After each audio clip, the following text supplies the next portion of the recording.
সুতরাং আপনাদেরকে বুঝতে হবে এই দাবি 6 লক্ষাধিক শিক্ষক পরিবারের দাবি না, এই দাবি বাংলাদেশের সকল মানুষের দাবি। আমাদের এমপিওভুক্ত শিক্ষকরা জীবন বাজি রেখে নির্বাচন করে গণতান্ত্রিক প্রক্রিয়ায় আপনাদেরকে অবিলম্বে মসনদে বসাবো ইনশাআল্লাহ। শান্তিপ্রিয় এই শিক্ষকদেরকে যদি বাধা দিয়ে অশান্ত করে তোলেন, বিদ্রোহী করে তোলেন, তাহলে যে পরিস্থিতি তৈরি হবে এই দায়ভার কিন্তু সরকারকে নিতে হবে। কিছু কিছু স্বার্থান্বেষী মহল আমাদের ব্যাপারে বিএনপি হাইকমান্ডকে সম্ভবত উল্টাপাল্টা মেসেজ দিয়েছিল। আমরা যাওয়ার পরে এই বিষয়টি এখন ক্লিয়ার হয়েছে। আমাদের ব্যাপারে ওনাদের যে কিছু ভুল ধারণা ছিল এটা ওনাদের ভেঙে গেছে। ওনাদের ধারণা ছিল আমরা এখানে সরকারকে বেকায়দায় ফেলার জন্য, নির্বাচন পিছিয়ে দেওয়ার জন্য, অস্থিতিশীল পরিবেশ তৈরি করার জন্য এসেছি। আমি তাকে বলছি আমরা আসার পর আপনি দেখেন আমরা আজকে 7 দিন আছি। আমরা সচিবালয়ে গিয়েছি, 3 ঘন্টা ওখানে অবস্থান করে অত্যন্ত সুশৃঙ্খল ভাবে, শান্তিপূর্ণভাবে আমার সংগ্রামী সহযোদ্ধারা ওখান থেকে এসেছেন। আমরা শাহবাগ ব্লকে করেছি। শাহবাগ ব্লকে যদি আমরা শিক্ষক ছাড়া অন্য কোন পেশার লোক হইতো আর এইভাবে বসে পড়তে পারত, তাহলে ওখান থেকে তারা হয়তো দাবি আদায় করতো, না হলে সিট দিয়ে করতো। আমরা পুরোটাই করি নাই। আমরা টিএসসি থেকে মিছিল নিয়ে সমাবেশ করে শান্তিপূর্ণভাবে আবার শহীদ মিনারে এসেছি। আমরা গতকালকে কালো পতাকা মিছিল করেছি। আমরা কদম ফোয়ারায় গিয়ে বিক্ষোভ সমাবেশ করে আমরা আবার ফিরে এসেছি। আমরা প্রোগ্রাম ছিল রাজনীতিবিদ এবং যারা আমাদের সাথে সরকারের সাথে মিডিয়ার কাজ করছে ওনাদের অনুরোধের প্রেক্ষিতে আমরা স্থগিত করেছি। সুতরাং আপনি এই ঘটনাগুলো যদি আপনি সামনে নেন, আপনার কাছে একেবারে ক্লিয়ার হয়ে যাবে যে বাংলাদেশের আজকে সারা বাংলাদেশের 6 লক্ষাধিক শিক্ষক কর্মচারী যে এই সংগ্রামটি করছে, আন্দোলনটি করছে, এটা কেবলমাত্র ন্যায্য অধিকার আদায়ের আন্দোলন। এই আন্দোলনের সাথে আপনাদের নির্বাচনকে পেছানোর কোন রকমের সুযোগ নাই, কোন সূত্র সুযোগ নাই। তিনি আমাদের কথায় বিশ্বাস করেছেন, তিনি আমাদেরকে আশ্বস্ত করেছেন আজকে অথবা কালকের মধ্যে বিএনপির হাইকমান্ডের একটি প্রতিনিধি দল আপনাদের সাথে আপনাদের দাবির সাথে একাত্মতা ঘোষণা করেন বক্তব্য রাখার জন্য তিনি প্রেরণ করবেন। সংগ্রামী সহযোদ্ধাবৃন্দ, আমরা তার কাছে অনুরোধ করেছি যে আমাদেরকে 5% দিয়েছে, আমরা এটাকে প্রাথমিক বিজয় হিসেবে আমরা চিহ্নিত করেছি। কেন? Let me finish. আমি কেন বলেছি? কারণ আমরা যে জায়গাতে 5 তারিখে 500 টাকার প্রজ্ঞাপন দিয়েছিল ওইটাকে ক্যান্সেল করে এটাকে 5% দেওয়া, এটা আমাদের প্রাথমিক বিজয় অর্জিত হয়েছে, ঠিক কিনা? কিন্তু এটা আমাদের কোন চূড়ান্ত বিজয়। আমরা ইতিমধ্যে জানিয়ে দিয়েছি আমাদের যে লক্ষ্যমাত্রা ছিল, যে উদ্দেশ্যকে নিয়ে আজকে সারা বাংলাদেশের প্রত্যেকটি জেলা থেকে উপজেলা থেকে আমাদের শিক্ষকরা আসছেন।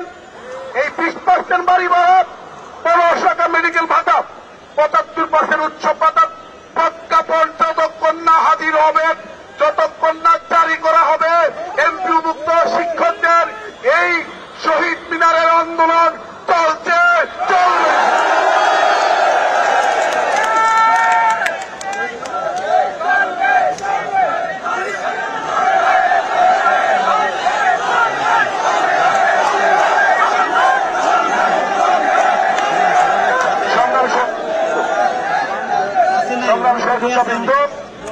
আমরা তাকে বলেছি যে আমাদের আন্দোলন একেবারে শান্তিপূর্ণ। আমরা ওনাকে অনুরোধ করেছি যে এখানে টাকা একেবারেই অল্প টাকা লাগে, মাত্র 34 কোটি টাকা। যে টাকাটি প্রশিক্ষণের নামে রাখা হয়েছে এটাকে যদি এখানে ট্রান্সফার করা হয় তাহলে আর অন্য জায়গা থেকে কোনো টাকাই আনতে হয় না। আমরা ওনাকে আরো সহজ করে বলেছি, যে 1700 কোটি টাকা যদি হয় তাহলে এই মুহূর্তে 10% দেওয়া সম্ভব, আর পরবর্তী বাজেট থেকে 10% বাস্তবায়ন হবে, কিন্তু প্রজ্ঞাপন এখনই হতে হবে। বিষয়গুলো বিবেচনায় নিয়েছেন। উনি আমাকে বলেছেন যে আমি অলরেডি ফিনান্স মিনিস্টারের সাথে আমি কথা বলেছি, ফিনান্স অ্যাডভাইজারের সাথে, তিনি শিক্ষা উপদেষ্টার সাথেও কথা বলেছেন, বিভিন্ন মহলেও তিনি কথা বলছেন। আমরা চাবো এই তথ্য পেয়ে ডিএমপি কমিশনার ওনাকে অনুরোধ করেছেন আমাদেরকে বোঝানোর জন্য যে আমরা যাতে কোনো বিশৃঙ্খল পরিবেশ তৈরি না করি। উনি আমাদেরকে কথা দিয়েছেন যে আমি এটার জন্য সর্বোচ্চ চেষ্টা করব যে আপনাদের দাবি যাতে আদায় হয়। আমরা অনুরোধ করার পর উনি বলেছেন আমি আমার জায়গা থেকে সর্বোচ্চ চেষ্টা করব, আমি সরাসরি অর্থ উপদেষ্টার সাথে কথা বলবো, আপনাদেরকে আমাকে কথা দিতে হবে যে আপনারা বিশৃঙ্খল কোনো পরিবেশ তৈরি করবেন না।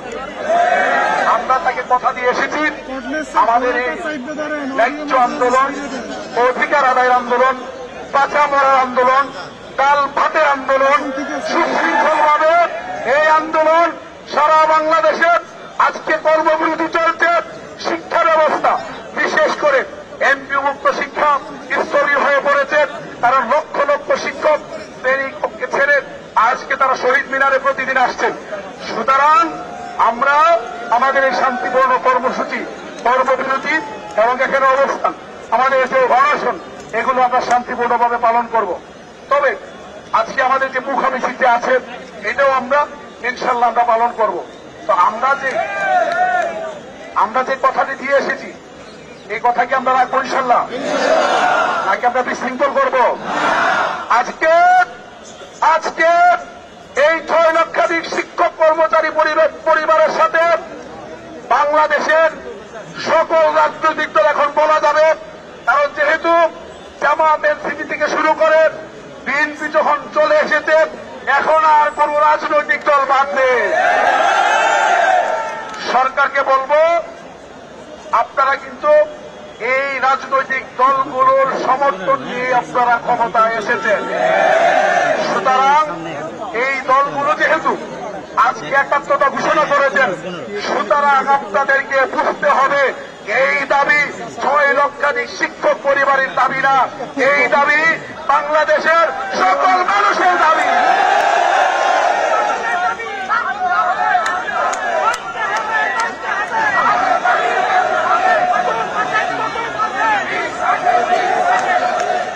আমরা দেশবাসীকে বলতে চাই নির্বাচনের স্টেক হোল্ডার হচ্ছে আমরা।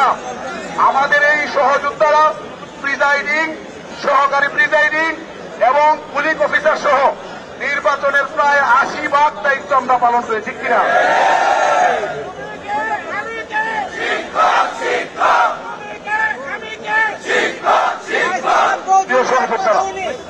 আমরা সবাই সতর্ক থাকবো, সচেতন থাকবো, যাতে কোনো অবস্থাতে নির্বাচনকে বানচালের চক্রান্ত করে দেশকে আরেকটি কালো অধ্যায়ের দিকে কেউ যাতে চক্রান্ত করে না নিয়ে যেতে পারে। 6 লক্ষাধিক শিক্ষক পরিবার অতন্ত্র প্রহরীর মতো পাহারাদার হয়ে থাকবে।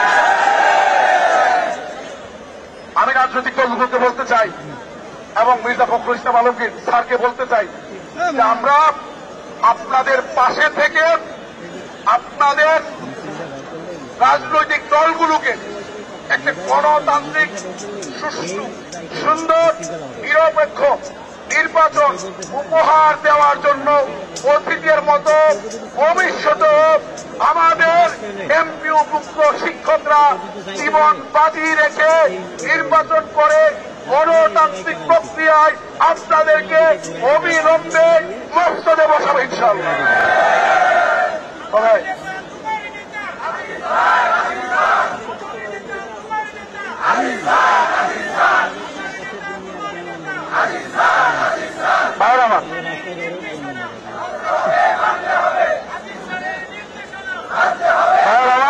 ধন্যবাদ ভাইয়ের আমার। তবে আমি রাজনৈতিক দলগুলোর কাছে আমাদের অনুরোধও থাকবে, আমরা আমাদের জীবন বাজি রেখে নির্ধারিত সময়ে যাতে হয় এবং গণতান্ত্রিক প্রক্রিয়ার যাতে উত্তরণ ঘটে আমাদের জায়গা থেকে কাজ করব। সুতরাং আপনাদেরও নৈতিক দায়িত্ব হয়ে পড়েছে সবাই মিলে চেষ্টা করে শিক্ষকদের ডাল ভাতের রুটি রুজির এই ক্ষুদ্র দাবিটুকু পালনের জন্য সর্বোচ্চ চেষ্টা করা। আমি জাতীয়করণ প্রত্যাশী জোটের পক্ষ থেকে 6 লক্ষাধিক শিক্ষক কর্মচারী পরিবারের পক্ষ থেকে সকল রাজনৈতিক দলগুলোর কাছে আমাদের আবেদন থাকবে, আমরা আপনাদের পাশে থাকবো। আপনারা আমাদের এই দাবিটুকুর ব্যাপারে সর্বোচ্চ শক্তি প্রয়োগ করে আমাদের 20% বাড়ি ভাড়া সহ অন্যান্য দাবিগুলো পূরণের ব্যবস্থা করবেন, সে আহ্বান আপনাদের কাছে রাখতে চাই। আরেকটি বিষয় আপনাদেরকে বলতে চাই, আজকে বিভিন্ন জায়গায় আমাদের শিক্ষকদেরকে বাধা দেওয়া হয়েছে, হয়রানি করা হয়েছে। চাঁদপুরে এসপি 400 শিক্ষকের একটি লস, এটাকে সে বাধা দিয়েছে। আমি তার সাথে কথা বলেছি, পরে সে অন্যভাবে আসার সুযোগ করে দিয়েছে। গাজীপুরে মানসিক থেকে আসা অনেকগুলো বাস আজকে দিয়েছে। আমি এসপির সাথে কথা বলেছি, তিনি আমাকে বলছেন কমিশনার সাথে একটু কথা বলেন, কারণ এটা তার এলাকা, কিন্তু কমিশনারকে আমি রিচ করতে পারি নাই। সখীপুরে আপনার টাঙ্গাইলের সখীপুরে কোনাবাড়িতে আপনার ওখানে বাস আটকে দিয়েছিল, আমি ওসিকে বলেছি ওখানে ব্যবস্থা করে দিয়েছেন।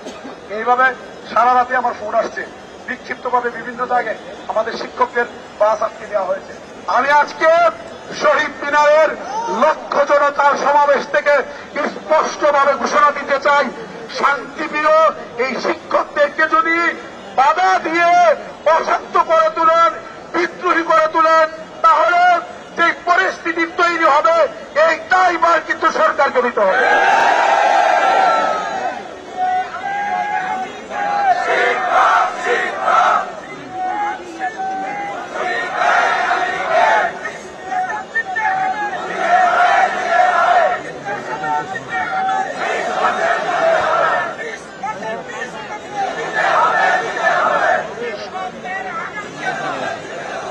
সংগ্রামী সভাপতিবৃন্দ, আমরা আবার শহীদ মিনারের আমরা শিক্ষা ভবনের সামনে এখন আমরা মিছিল নিয়ে যাব। কেউ বিশৃঙ্খল পরিবেশ করবেন না। আমি সকলের কাছে জোটের পক্ষ থেকে অনুরোধ করব,